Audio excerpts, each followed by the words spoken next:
हाँ जी स्टूडेंट्स, अब देखिए मैं आपको प्रैक्टिकल करा रही हूँ रेगुलर फाल्सी मेथड। तो देखिए समझिए प्रोग्राम को। सबसे पहले आपके पास 3 हेडर फाइल आएंगी। आपको ने फर्स्ट टाइम भी पढ़ा हुआ है, ठीक है। किसी प्रोग्राम की स्टार्टिंग हम कैसे करते हैं, 3 हेडर फाइल आएंगी। मेन के बाद हम अपने मेन फंक्शन के बाद अपना मेन प्रोग्राम लिखते हैं, ठीक है। सबसे पहले मैंने क्या किया, फंक्शन को डिक्लेयर कराया। फंक्शन को डिक्लेयर क्यों कराया, क्योंकि हमारे पास जैसे मैंने आपको न्यूमेरिकली बताया था कि जिस इक्वेशन के आपने रूट्स निकालने हैं उसको हम क्या लेट करते हैं, फंक्शन ऑफ एक्स। तो इसलिए हमने फंक्शन की नीड पड़ेगी, तो इसलिए मैंने फंक्शन को क्या कराया, डिक्लेयर कराया, ठीक है। उसके बाद हमने एक्स नोट एक्स वन जो इनिशियल रूट्स लेंगे उनकी फंक्शन में वैल्यू पुट कराएंगे, उनको हम कहाँ स्टोर कराएंगे, एरर को इंट्रोड्यूस कराएंगे, ठीक है। उन सबको मैंने डिक्लेयर कराया। फ्लोटिंग टाइप के हैं सारे के सारे, ठीक है। इनको मैं आगे यूज़ करूँगी। उसके बाद देखो सबसे पहले हमने क्या कराया, अपनी इनिशियल वैल्यूज़ को रीड कराया, ठीक है। X naught x one starting में मैं जहाँ पे मेरा इंटरवल का रूट लाई कर रहा है, ठीक है, सबसे पहले मैंने इसको क्या कराया, प्रिंट करा दिया। उसके बाद नेक्स्ट में मैंने रीड कराया मैक्सिमम एरर को। इसका मुझे क्यों नीड पड़ी, क्योंकि हमें इससे पता लगेगा कि आपने अपने प्रोसीजर को कहाँ पर स्टॉप करना है, कहाँ पर आपका रूट स्टॉप होगा, कहाँ पर अपनी आइट्रेशन निकालना बंद करना है, ठीक है। इसलिए हमने आइट्रेशन भी हमने एरर को लिया है, ठीक है। हमने प्रिंट करा दिया, हमने एरर लिया है। उसके बाद हमने, क्योंकि इस मेथड में हम आइट्रेशन निकालते हैं, फर्स्ट आइट्रेशन सेकंड आइट्रेशन, तो हमने क्या प्रिंट कराया, एंटर द मैक्सिमम आइट्रेशन, ठीक है।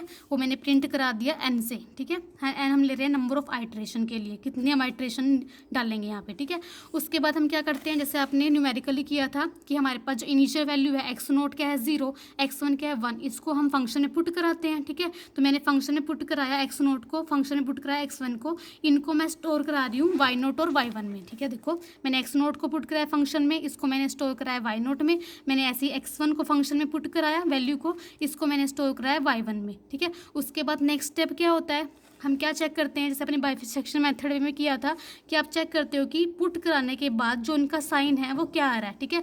अगर इन दोनों का सेम साइन है, अगर देखो हम नेक्स्ट कंडीशन चेक करते हैं कि इफ़ अगर y naught multiply y one अगर पॉजिटिव दे रहा है आपको, ठीक है, इनकी से मतलब है इन दोनों का साइन सेम रहा होगा, पॉजिटिव पॉजिटिव या नेगेटिव नेगेटिव, तो उस केस में आपके पास क्या आ जाता है कि हम तो वहाँ पे चेक करते हैं ना आपका रूट कहाँ पे लाई करता है, जहाँ पे आपके पास डिफरेंट साइन आता है, ठीक है। तो उस केस में आप क्या बोल देते हो कि आपके पास जो इनिशियल वैल्यू आपने पुट कराई है फंक्शन में वो सूटेबल नहीं है, आप नेक्स्ट चेक करते हो। जैसे मैंने यहाँ पे 0 पुट कराया था, -1 पुट कराया था, दोनों सेम साइन दे रहे हैं, तो उसका मतलब मैंने क्या कहा था फिर कि हमने कहाँ पे हमारा रूट लाई करता है, जहाँ पे आपके पास डिफरेंट साइन आता है। तो मैंने इसको छोड़ दिया था, तो मैंने 1 पुट कराया था, यहाँ पे मेरे पास नेगेटिव साइन आया था, तो मैंने बोला था कि जो हमारा रूट है वो 0 1 के बीच में लाई करेगा, ठीक है। तो इसका मतलब है कि अगर आपके पास दोनों सेम साइन देंगे तो उस केस में आपके पास जो इनिशियल वैल्यूज़ है क्या प्रिंट हो जाएगा कि जो आपके पास इनिशियल वैल्यूज़ है वो सूटेबल नहीं है, आप कुछ और पुट करा के देखो। जैसे मैंने 0 के बाद 1 पुट कराया था, ठीक है। अगर आपके पास सेम साइन आएंगे तब आपने ये मैसेज प्रिंट हो जाएगा, ये आंसर आ जाएगा, प्रोग्राम बंद हो जाएगा, ठीक है, स्टॉप हो जाएगा, ठीक है।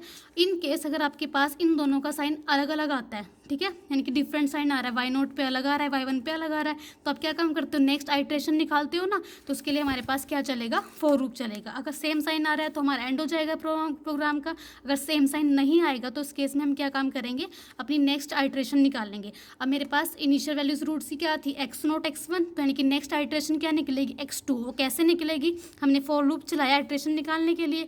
अब हमें क्या पता कितनी आइट्रेशन निकलेगी, हम फर्स्ट से स्टार्ट कर रहे हैं, जाएंगे कहाँ तक, एन तक, क्योंकि हमने एन क्या लिया, नंबर ऑफ आइट्रेशन, ठीक है। हम फर्स्ट डालेंगे, फिर देखेंगे कि हमारा रूट क्या आ रहा है, वो नियर अबाउट दूसरे रूट क्या आ रहा है, ये नहीं आ रहा, ठीक है। फिर सेकंड निकालेंगे, थर्ड निकालेंगे, इसी तरह हमारा बहुत सारे स्टेप करने पड़ेंगे, इसलिए हम लूप चला रहे हैं, फॉर लूप, ठीक है।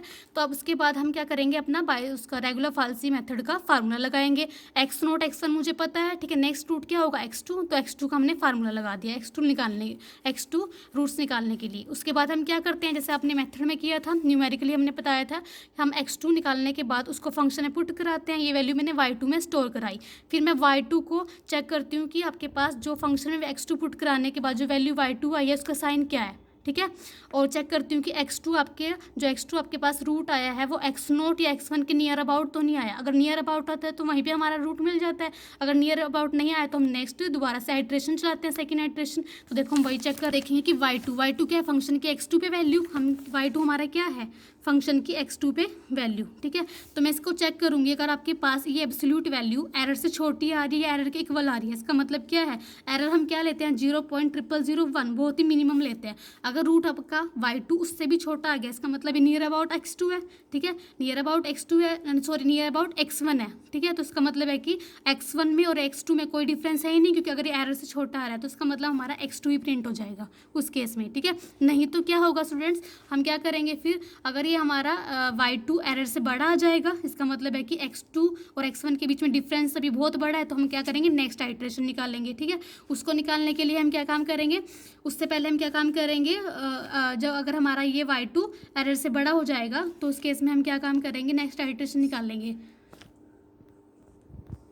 तो हम क्या काम करेंगे स्टूडेंट्स, इस केस में हम रूट रिप्लेस कर देंगे, ठीक है। हम देखेंगे कि y2 पे पुट कराने पे क्या साइन आ रहा था और x2 पे और x1 पे क्या साइन आ रहा था, ठीक है। तो बाई के अगर हमारे पास x नोट क्या है, फंक्शन की x नोट पे वैल्यू, उसको मैंने स्टोर कराया है y नोट में, फंक्शन की x1 पे वैल्यू उसको मैंने स्टोर कराया है y1 में, फंक्शन की x2 पे वैल्यू उसको मैंने स्टोर कराया है y2 पे, ठीक है। तो हम चेक करेंगे कि किसके साथ उसका साइन सेम आ रहा है। हम इन केस अगर y नोट और y2 का साइन सेम आ रहा है, ठीक है, इन दोनों पॉजिटिव साइन दे रहे हैं, ठीक है, इसका मतलब ये नेगेटिव तो ये भी नेगेटिव होगा, ये पॉजिटिव है तो पॉजिटिव होगा, ठीक है। तो हम क्या काम कर देंगे, x नोट को अगर इसका साइन और इसका साइन सेम आ रहा है तो मैं y नोट को रिप्लेस कर दूंगी y2 से, ठीक है, और इस तरह इसकी कोरस्पॉन्डिंग जो रूट है x नोट को रिप्लेस कर दूंगी x2 से, ठीक है, अगर इन दोनों का साइन सेम आएगा। एल्स नहीं तो क्या कंडीशन होगी, अगर इन दोनों का साइन सेम नहीं है तो इसका मतलब है y2 और y1 का साइन सेम आ रहा होगा फंक्शन पुट कराने के बाद, तो मैं क्या काम करूँगी, x1 को रिप्लेस कर दूंगी x2 से और y1 को रिप्लेस कर दूंगी y2 से, ठीक है। अब रिप्लेस होने के बाद आपके पास नई वैल्यूज आ चुकी हैं, ठीक है। अब आप क्या काम करोगे, नेक्स्ट आइट्रेशन निकालने के लिए x3 निकालने के लिए हमारे पास i की वैल्यू 2 हो जाएगी, ठीक है। अब यहाँ पे x3 निकलेगा, दोबारा से वही आप y3 को चेक करोगे, ठीक है। अगर डिफरेंस अगर उसकी एब्सोल्यूट वैल्यू एरर से छोटी है तो वही प्रिंट हो जाएगा, नहीं तो आप नेक्स्ट ऐसे ही रिप्लेस करा के आइट्रेशन निकालते रहोगे, ठीक है। तो आपका ये ऐसे मेथड चलता जाएगा, ठीक है, जब तक चलेगा जब तक आपके पास जो रूट आया है वो एब्सोल्यूट वैल्यू उसकी एरर से छोटी होनी चाहिए। अगर छोटी है तो वहीं आपके पास आंसर मिल जाएगा, ठीक है। एक केस और है आपके पास कि एक केस और आ सकता है कि सोल्यूशन डज नॉट कन्वर्जिस। ये कब होगा कि मान लीजिए आपके पास x1 फंक्शन में जब आपने x1 पुट कराया तो वो आ रहा है 0.12 समथिंग, ठीक है, और जब आपने फंक्शन में x2 पुट कराया वो आया 0.925।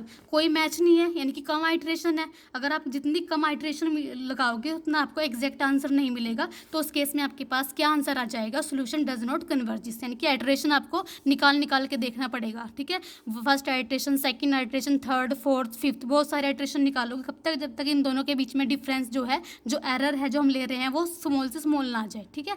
तो उसके बाद आपका ये आपके पास ये सोल्यूशन प्रिंट हो जाएगा, ठीक है। लास्ट में हमने फंक्शन को ऊपर डिक्लेयर कराया तो डिफाइन कराया है, ठीक है। ये हमारी रिटर्न स्टेटमेंट है कि हम फंक्शन में जो x की वैल्यू पुट करा के देखेंगे वो हमारा ये वाला फंक्शन है cos x minus x into E of x, ठीक है।